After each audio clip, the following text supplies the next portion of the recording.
The terminal echoed with muffled announcements, a cacophony of shuffling luggage wheels, and the excited chatter of passengers anticipating their destinations.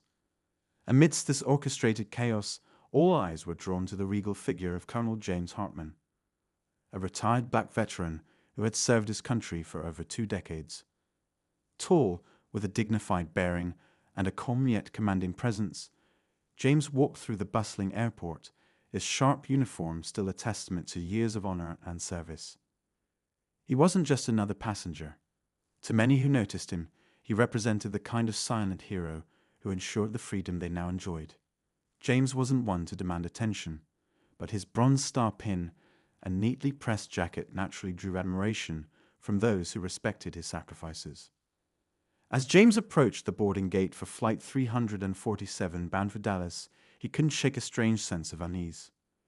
Perhaps it was the sharp glances from some fellow passengers, or maybe it was the flight attendant standing stiffly by the gate. Her name tag read Clara, and she appeared to wear a forced smile that didn't quite reach her eyes. Clara, blonde and immaculately dressed, glanced at James's ticket and nodded curtly, motioning him to the line. But there was something about her expression, a flicker of disdain, that didn't escape James's sharp, observant gaze. James dismissed the moment, attributing it to pre-flight stress or fatigue. After all, he'd seen worse during his service, situations where a slight look or tone carried life and death consequences. Today, he was simply another passenger heading home after attending a veterans benefit event. As passengers began boarding, James noticed Clara again. She was pacing near the entrance of the plane, her brow furrowed as she whispered to another crew member. Occasionally, her gaze flicked toward him. Was it paranoia? James didn't think so. Years of experience had taught him to trust his instincts. James settled into his assigned seat, a window seat in first class. He adjusted his carry-on under the seat and reached for the small photo of his wife and daughter that he always carried. It was a ritual, a way to ground himself during travels. The faint hum of the airplane's ventilation system provided a momentary calm, and James allowed himself to relax, thinking about how he'd surprise his family upon landing. Minutes later, Clara appeared in the aisle, her polished heels clicking sharply against the floor. "Excuse me, sir," she said, her tone clipped and authoritative. "May I see your ticket again?" James glanced up, puzzled but polite. "Of course," he replied, fishing the ticket out of his jacket pocket. Clara scrutinized it as though she were searching for an error that didn't exist. Her lips pursed, and after a long pause, she handed it back. "Is there a problem?" James asked, his voice calm but firm. "No problem," Clara replied, her eyes darting away. But her demeanor suggested otherwise. The moments that followed felt surreal. Just as the last passengers were boarding, Clara reappeared with another crew member, this time accompanied by a uniformed security officer. The murmurs of curious passengers filled the cabin as the trio approached James. "Sir, we need to ask you to step off the plane," Clara announced, her voice louder now, ensuring everyone within earshot could hear.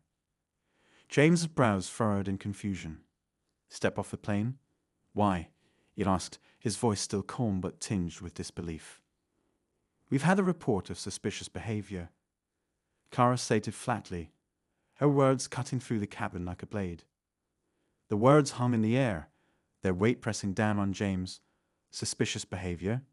He glanced around at the other passengers, many of whom now watched with a mix of curiosity and unease. He saw a mother clutching her child protectively, a businessman averting his gaze, and a young couple whispering to each other. Suspicion was a disease that spread quickly, and James knew it all too well. "I've done nothing wrong," James said evenly, his voice unwavering despite the absurdity of the situation. "I have my boarding pass, and I followed every protocol." Clara folded her arms, her expression hardening. "Sir, I'm not going to argue. Please collect your belongings and step off the plane." James looked at the security officer, who seemed hesitant but nonetheless stood there as a silent enforcer. He knew resistance would only escalate the situation, so he rose slowly, his every movement deliberate. The cabin was silent except for the hum of the air conditioning. As he walked down the aisle, the weight of 100 judgmental stares bore down on him. When James finally exited the plane, he found himself in a small holding area near the gate. A gate agent stood awkwardly nearby, avoiding eye contact. James set his carry-on down and turned to the security officer. "Can someone explain what's going on?" he asked, his patience beginning to wear thin. The officer cleared his throat. "We received a report, sir, but I'm not exactly sure what the issue is. Let me check with the flight crew." James stood there, his mind racing. He thought about his years in the military, the battles he'd fought, the sacrifices he'd made. And now, here he was stripped of dignity and treated as though he were a threat. A man who had once led troops into combat was now reduced to standing in a corner, waiting for someone to decide his fate. As the minutes dragged on, James couldn't help but notice Clara through the gate's glass window. She was speaking animatedly to another crew member, gesturing in his direction. Her expression was smug, almost triumphant. James clenched his jaw. He didn't know what her motive was, but he knew one thing for certain. This wasn't about him breaking any rules. It was about something far more insidious. Then something extraordinary happened. A woman who had been on the plane, a fellow first-class passenger, stormed off the aircraft and approached James. "This is outrageous," she said, her voice trembling with anger. "I saw the whole thing. You didn't do anything wrong." James nodded, grateful but cautious. "Thank you, but it seems they've already made up their minds." The woman turned toward the gate agent. "I want to file a complaint. This man deserves to be treated with respect. Do you even know who he is? He's a veteran. He's served our country." Her words were like a spark igniting a fire. Other passengers began to trickle off the plane, some out of curiosity, others out of solidarity. Phones were raised, cameras recording, capturing every moment of this unfolding drama. James stood tall, his resolve unshaken. He had faced adversity before, and he would face it again. But this time he wasn't alone. As the murmurs grew louder and the crowd around him swelled, James knew that something bigger was at play. This wasn't just about him anymore. It was about standing up against injustice. And as he looked toward Clara, who now seemed less confident under the gaze of so many watchful eyes, James made a silent vow. This fight wasn't over. Not by a long shot.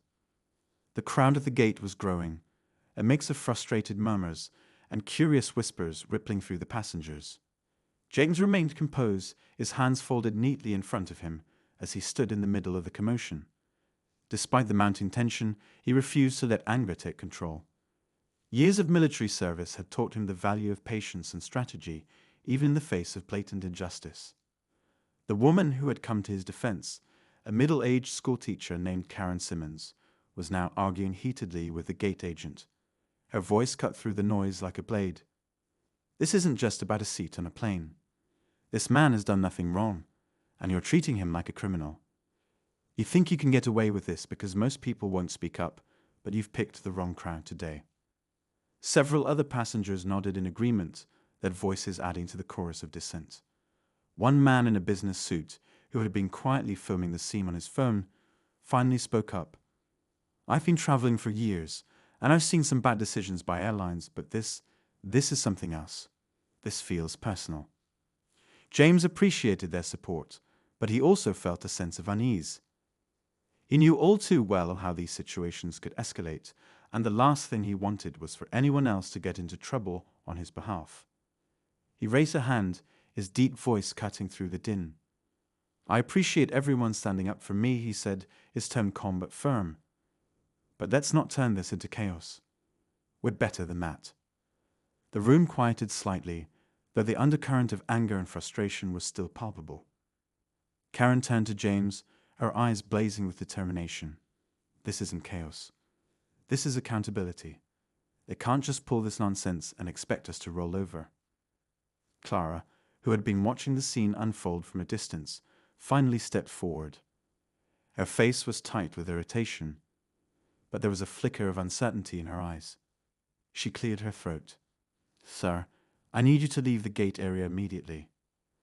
You've been removed from the flight for safety concerns, and we can't allow this disturbance to continue. James looked at her, his gaze steady and unwavering. Safety concerns? He repeated, his voice tinged with incredulity. You haven't explained what those concerns are. All I've done is sit quietly in my assigned seat. If there's a specific issue, I deserve to know what it is. Clara hesitated, her lips pressing into a thin line. She glanced at the security officer, silently urging him to intervene. But the officer, clearly uncomfortable with the situation, merely shifted on his feet and avoided making eye contact with James. Karen stepped closer, her arms crossed tightly. This isn't about safety, is it? This is about something else, something you don't want to admit out loud. The crowd murmured in agreement, and Clara's discomfort grew visibly. She glanced around, realizing that the tide was turning against her. For the first time, she seemed to falter. I don't make these decisions alone, she stammered. The airline has policies in place, and I'm just following protocol. Then let's see those policies, another passenger called out. Show us the rule that says a decorated veteran can be kicked off a plane for no reason. Clara's face flushed, and she turned abruptly, walking away toward the airline's counter. James sighed, his patience wearing thin but his resolve still intact. He turned to Karen. I don't want this to turn into a spectacle, he said quietly. This isn't about making a scene. It's about standing for what's right. But we have to do it the right way. Karen nodded, her fiery demeanor softening slightly. You're right. But you shouldn't have to go through this at all. Someone has to hold him accountable. James was about to respond when his phone buzzed in his pocket. He pulled it out and saw a text from a friend, another veteran who had been at the same benefit event. The message was brief but telling. Asterisk saw the news. Are you okay? Need backup, asterisk. The news. James felt a knot form in his stomach. Somehow, this incident was already making waves. He glanced around and noticed several passengers still recording the scene on their phones. It was only a matter of time before the videos started circulating online.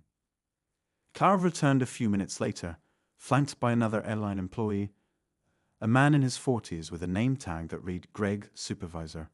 Greg's expression was grim, but there was a flicker of nervousness in his eyes as he approached James. Mr. Hartman, Greg began, his tone overly formal. We understand that this situation has caused you distress, and we're looking into it. In the meantime, we'd like to offer you a seat on a later flight at no additional cost. James raised an eyebrow. A later flight, he repeated. That doesn't address the issue. I want to know why I was removed in the first place. What safety concerns are you talking about? Greg hesitated, glancing briefly at Clara, who stood stiffly beside him. There was a misunderstanding, he said carefully. It seems there was a miscommunication about your behavior on board. James let out a slow breath, his frustration mounting. Miscommunication, he said, his voice steady but edged with disbelief. You're asking me to accept that I was humiliated, removed from my seat, and treated like a threat. All because of a miscommunication. Do you think that's acceptable? Greg shifted uncomfortably. We're doing everything we can to resolve this matter, he said weakly. We appreciate your cooperation. Before James could respond, another voice cut through the tension. A deep, authoritative tone that immediately commanded attention. What's going on here? Everyone turned to see a man in a tailored suit striding toward the gate. He carried himself with the air of someone used to being in charge, and his name tag identified him as Robert Matthews, regional manager. His sharp eyes scanned the scene, taking the crowd, the cameras, and the tense expressions of the airline staff. Greg stepped back slightly, clearly relieved to relinquish control of the situation. Mr. Matthews, he began, we're handling it. Robert held up a hand, silencing him. He turned to James, his expression unreadable. Mr. Hartman, I've been briefed on the situation. I'd like to speak with you privately to address your concerns. James studied the man for a moment, weighing his options. He didn't trust the airline to handle this fairly, but he also knew that creating more public tension might backfire. After a brief pause, he nodded. All right, let's talk. As Robert led James toward a quieter area of the terminal, the crowd watched intently, their phones still raised, capturing every moment. James felt the weight of their gazes, but kept his focus on the task at hand. He wasn't just fighting for himself anymore. He was standing up for anyone who had ever been treated unjustly and silenced. And as he followed Robert into the small conference room, he knew one thing for certain. This battle was far from over. The small conference room was sterile and unwelcoming, its stark white walls and plain furniture doing little to ease the tension in the air. James took a seat at the table opposite Robert, who placed a folder in front of him. The regional manager's calm demeanor didn't quite mask the stress visible in the tightness of his jaw and the faint sheen of sweat on his brow. Robert sat down, steepling his fingers. First, let me apologize for how this situation has been handled so far. He began, his tone measured. It's clear there's been a misunderstanding, and we want to make things right. James leaned back slightly, his sharp eyes fixed on Robert. A misunderstanding, he repeated. That seems to be the word of the day. But what I'm not hearing is an explanation. Why was I removed from the plane? What exactly was the suspicious behavior your crew referred to? Robert hesitated, as if weighing how much to reveal. Finally, he opened the folder and slid a piece of paper across the table. This is the report filed by the flight crew, he said. According to them, a passenger expressed concerns about your presence in first class, claiming you appeared agitated and were making others uncomfortable. James's brow furrowed as he scanned the report. It was vague, filled with subjective language that left plenty of room for interpretation. Agitated, he echoed, his voice steady but sharp. I was sitting quietly in my seat. Who exactly found that threatening? Robert shifted uncomfortably. The report doesn't name the passenger who raised the concern. But we take all safety reports seriously, especially in today's travel environment. James placed the paper down, his jaw tightening. Let me get this straight. One anonymous complaint, based on nothing but someone's perception, was enough to have me removed from the plane. No verification, no attempt to clarify the situation. Robert sighed. I understand how this looks, Mr. Hartman, but we have to act quickly in these situations. The crew believed they were following protocol to ensure the safety of everyone on board. James shook his head, a bitter smile tugging at the corner of his mouth. Safety, he said quietly. That's an interesting word. I spent my life ensuring the safety of this country, but now I'm being treated like a threat because of someone's unfounded fears. Robert didn't respond immediately, and the silence hung heavy in the room. After a moment, James leaned forward, his gaze piercing. This isn't just about me, he said. This is about a system that allows bias to masquerade as caution. How many other people have been subjected to this kind of treatment? How many times has your airline used safety as an excuse for discrimination? Robert looked genuinely uncomfortable now. He opened his mouth to respond, but before he could, there was a knock at the door. A young woman in a navy blue uniform stepped in, her expression tense. Mr. Matthews, you should see this, she said, holding out her tablet. Robert took the device, his face darkening as he scrolled through the screen. He glanced at James, then back at the tablet. What is it? James asked, his tone calm but insistent. Robert hesitated, then handed the tablet to James. The screen displayed a video, a shaky but clear recording of the incident at the gate. The clip had already been uploaded to multiple social media platforms, and the captions were scathing. Asterisk veteran kicked off flight without explanation. Airline faces backlash for mistreatment of decorated hero. Asterisk. The comments section was a mix of outrage and disbelief. People were sharing their own stories of mistreatment by airlines, with some calling for boycotts and others demanding answers. James's face was plastered across the thumbnails, his calm but resolute demeanor in stark contrast to the chaotic scene unfolding around him. It's gone viral, the young woman said quietly. The video's been shared over 100,000 times in the last hour. Media outlets are starting to pick it up. Robert rubbed his temples, clearly overwhelmed. This is a PR nightmare, he muttered under his breath. James handed the tablet back, his expression unreadable. Seems like the court of public opinion is already weighing in, he said. So, Robert straightened, his professional facade snapping back into place. We'll issue a statement acknowledging the situation and promising a full investigation, he said. In the meantime, we'd like to offer you a travel voucher as a gesture of goodwill. James raised an eyebrow, a flicker of incredulity crossing his face. A travel voucher, he repeated. You think that's going to make this go away? Robert hesitated, clearly sensing he miscalculated. We're prepared to cover the cost of any future flights you take with us, he said quickly. And we'll ensure you receive a formal apology from our team. James shook his head slowly, his voice steady but firm. This isn't about free flights or apologies. This is about accountability. Your airline needs to own up to what happened here, not just to me, but to everyone who's ever been treated unfairly in situations like this. Before Robert could respond, the door opened again, and Karen stepped inside, her eyes blazing with determination. I hope I'm not interrupting, she said, a tone laced with sarcasm. But I thought you might want to know that there's a growing crowd at the gate demanding answers. And a reporter just showed up. Robert's face paled slightly, but he quickly composed himself. Thank you for letting us know, he said stiffly. We're handling the situation.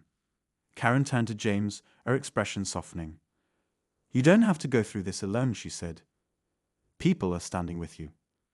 James nodded, grateful for her support, but still focused on the larger battle ahead. He turned back to Robert. You're running out of time, he said evenly. The longer you wait to address this, the worse it's going to get. Robert looked genuinely torn, his polished exterior cracking under the pressure. Finally, he stood, his posture stiff. I need to consult with our legal team, he said. I'll be back shortly.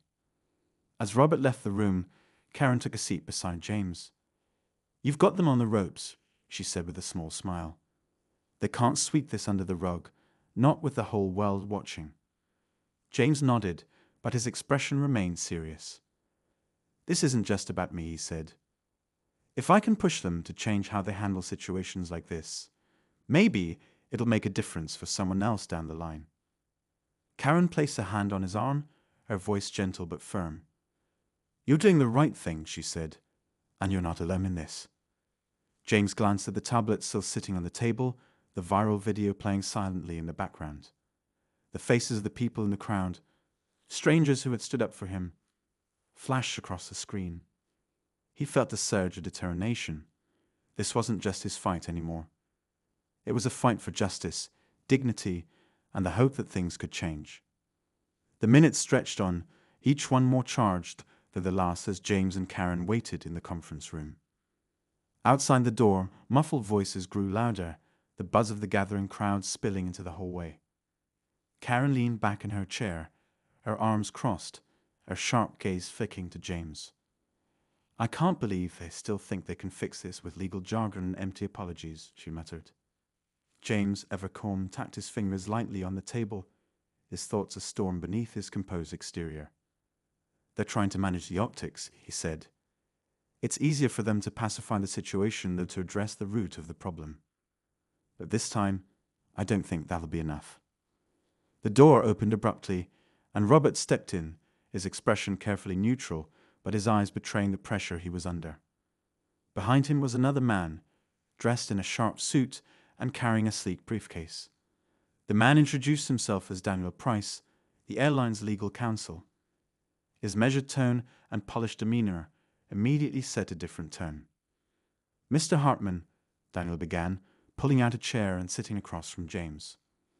Let me start by expressing our regret for the distress this situation has caused you. We're committed to resolving this matter in a way that's fair to all parties involved.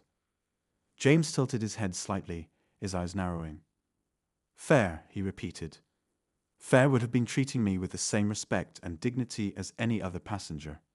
What you're doing now is damage control. Daniel's composure wavered for a moment, but he quickly recovered.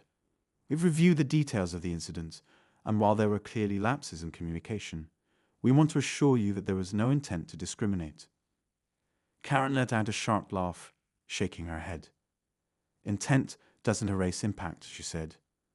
And right now, your airline's actions are speaking louder than any statement you could make. Before Daniel could respond, there was another knock at the door. This time, it was the young woman from earlier, her face pale.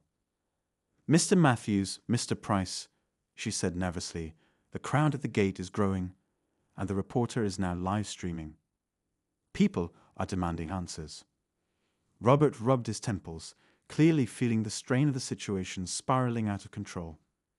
He looked at Daniel, who gave a small, almost imperceptible nod. "We need to act quickly," Daniel said, turning back to James. "We'd like to offer a public apology, acknowledging that the situation was mishandled. Additionally, we're prepared to provide compensation for your inconvenience." James raised an eyebrow. "And what about addressing the systemic issues that allowed this to happen in the first place?" he asked. "An apology and a payout won't fix the culture of bias and lack of accountability." Daniel hesitated, clearly unprepared for James' directness. Before he could formulate a response, Karen leaned forward, her voice cutting through the tension. "If you really want to make this right, you'll commit to changing your policies, training your staff, implementing safeguards so that something like this doesn't happen again." The room fell silent, the weight of her words hanging in the air. James could see the gears turning in Robert's and Daniel's minds, their carefully constructed plans starting to crumble under the reality of the situation. The tablet on the table buzzed, drawing their attention. The young woman hesitated before stepping forward and handing it to Robert. He frowned as he read the screen, his face growing even paler. "It's trending nationally now," he said quietly. "Major outlets are picking up the story. People are calling for boycotts." James exchanged a glance with Karen, a flicker of determination passing between them. This was no longer just about him. It had become a movement, a rallying cry for those who were being mistreated, ignored, or silenced. Daniel cleared his throat, trying to regain control of the conversation. "We understand the gravity of the situation," he said. "Let's discuss the terms of a resolution that works for everyone." Before James could respond, there was a commotion outside the door. Raised voices and the unmistakable click of cameras filled the air. Karen stood and opened the door slightly, peering out. Her eyes widened. "You're going to want to see this," she said, stepping back. James and the others followed her into the hallway, where a crowd had gathered near the gate. At the center of the group was a reporter holding a microphone, a camera crew capturing every moment. Surrounding her were passengers from the flight, some holding signs hastily scrawled with messages of support for James. One sign read, "Justice for James," another declared, "Veterans deserve respect." The atmosphere was electric, the air buzzing with the collective energy of people demanding change. The reporter spotted James and immediately turned her attention to him. "Mr. Hartman," she called out, her voice clear and strong. "Do you have a comment on what happened today? What message do you want to send to the airline and the public?" James paused, the weight of the moment settling over him. He could feel the lines of the crowd, the cameras, and even the airline staff on him. This was the turning point, the moment where everything would either come together or fall apart. He took a deep breath, his gaze steady, and stepped forward. Karen watched him go, a small, knowing smile on her face.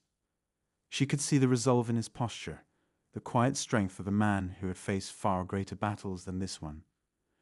And as the crowd leaned in, waiting for his words, the tension reached its peak, every second charged with anticipation. James stepped toward the reporter, the crowd around him going silent as they waited for his response. The camera's red light blinked steadily, capturing every detail of his expression, every slight shift in his demeanor.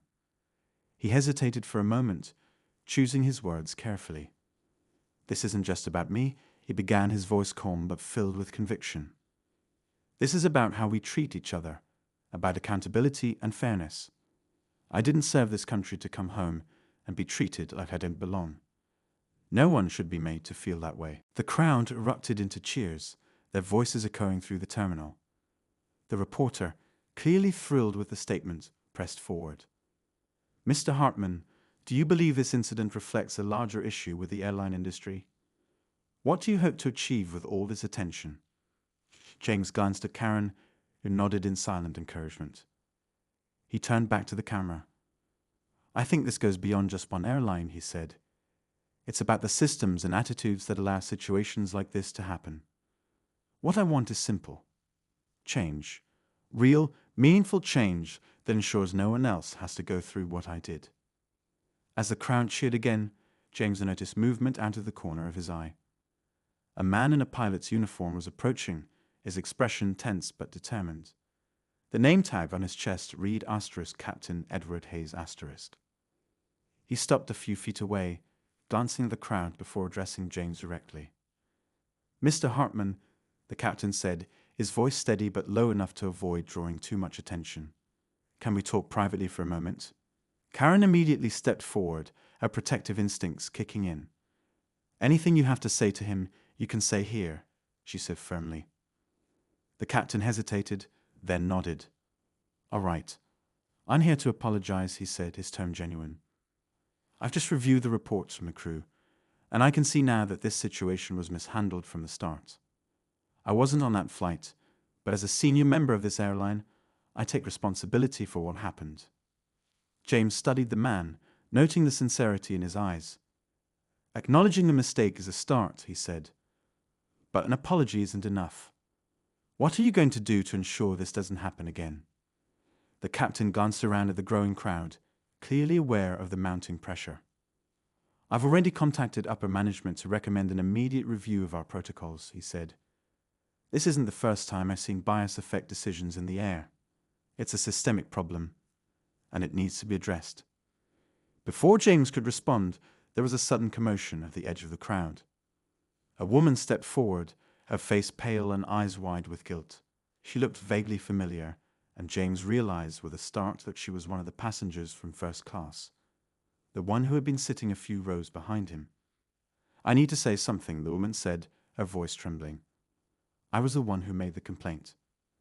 The crowd fell silent, all eyes turning to her. James felt his heart skip a beat as he processed her words. She looked at him, tears welling up in her eyes. I didn't think they would take it this far, she stammered. I was nervous. I let my fear get the best of me. I'm so sorry. Karen's jaw tightened, her eyes flashing with anger. So you're admitting that this whole thing started because of your unfounded assumptions? She demanded. Do you have any idea what you've put him through? The woman flinched but nodded, her voice barely above a whisper. I do, and I was wrong. I thought. I don't know what I thought, but it wasn't right, and I want to make it right. James took a deep breath, his emotions a complex mix of frustration, disbelief, and a faint glimmer of understanding. Fear can make people do irrational things, he said slowly, his voice calm but firm. But it's not an excuse for letting bias dictate your actions. The consequences go far beyond what you intended. The woman nodded, her tears spilling over. I'm sorry, she said again, her voice breaking. I'll do whatever I can to help fix this. The crowd murmured, their reactions ranging from sympathy to anger. The reporter, sensing a major development, leaned closer with her microphone. Mr. Hartman, how do you feel about her coming forward? Do you forgive her? James paused, the weight of the moment settling on his shoulders. Forgiveness is a process, he said finally. It doesn't erase what happened, but it can be a step toward healing. What's more important now is making sure we learn from this and make real changes. The reporter nodded, clearly impressed by his measured response. As the woman stepped back into the crowd, Captain Hayes spoke again. Mr. Hartman, I'd like to personally invite you to participate in the review process we're initiating. Your perspective would be invaluable in helping us improve. James hesitated, caught off guard by the offer. Karen placed a hand on his arm, giving him a reassuring squeeze. You've been asking for accountability, she said quietly. This could be a way to ensure it happens. James nodded slowly, the pieces of the puzzle clicking into place. The stakes were higher than ever, but so was the opportunity to make a difference. As the crowd watched, he extended his hand to the captain. All right, he said. Let's make it happen. The captain shook his hand firmly, the moment heavy with unspoken resolve. But as James turned back to the crowd, he couldn't shake the feeling that there was still more to this story, something lurking just beneath the surface, waiting to come to light. As James shook Captain Hayes' hand, the crowd erupted into applause. The energy in the terminal was palpable. People rallying behind James, demanding accountability, and witnessing a rare moment of progress in real time. For the first time since the ordeal began, James felt a sliver of hope. This was bigger than him now, a collective push for change. The captain excused himself, promising to expedite the next steps, leaving James and Karen surrounded by supportive faces. Yet, amidst the relief, James couldn't shake the unease lingering at the edge of his thoughts. Something didn't sit right. As Karen spoke quietly with one of the reporters, James' mind replayed the sequence of events, every interaction, every choice that led to this moment. Then it hit him. The timing. He turned to Karen, his brow furrowed. "Karen, when we were removed from the flight," he began, his voice low, "didn't it feel rushed, like they had already made up their minds before we even had a chance to explain?" Karen's expression shifted as she considered his words. "Yeah," she said slowly. "Now that you mention it, the flight attendant didn't ask you any questions. They just told you to leave. Why?"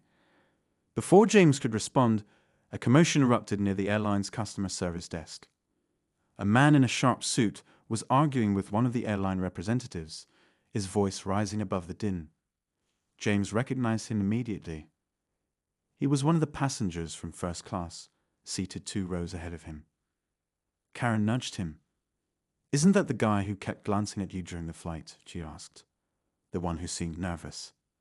James nodded, his unease growing. They moved closer, straining to hear the conversation. The man's words cut through the noise like a blade. "I told you to handle it quietly." He hissed at the employee. "Do you have any idea how much trouble this has caused?" James exchanged a sharp glance with Karen. Something about this man's tone, his urgency, suggested he wasn't just another passenger. Karen grabbed her phone and discreetly began recording. The airline employee, flustered and visibly uncomfortable, stammered, "I followed protocol, sir." The flight crew reported the concern, and I escalated it as instructed. The man cursed under his breath, lowering his voice, but not enough to escape James's sharp hearing. This was supposed to be simple. "I can't have this blowing back on me. Do you understand?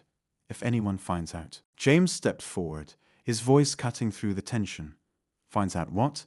he asked, his tone calm, but carrying an undeniable edge. The man froze, his eyes widening as he turned to face James. For a moment, he seemed at a loss for words, then quickly composed himself. "I don't know what you're talking about," he said, his voice tight. "This has nothing to do with you." Karen wasn't having it. "Oh, it absolutely does," she said, stepping forward.